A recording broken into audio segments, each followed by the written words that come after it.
In this video, I'll show you how to change your Facebook name if you want to update the name on your profile. First, open the Facebook app on your phone and make sure you are logged into your account. Tap the menu icon in the corner of the screen, then scroll down and tap Settings and Privacy, and after that tap Settings.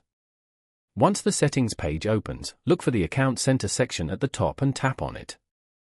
Inside this section, tap Personal Details and then tap Name. Here you will see your current first name, middle name, and last name.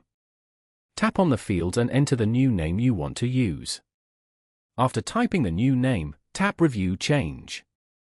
Facebook will show you a preview of how your name will appear on your profile. Choose the format you prefer and then enter your account password to confirm the change. Finally, tap Save Changes to submit the update. Keep in mind that Facebook may limit how often you can change your name, so make sure the new name is correct before confirming it. If you found this video helpful, make sure to like the video and subscribe to the channel for more simple tech tips and tutorials.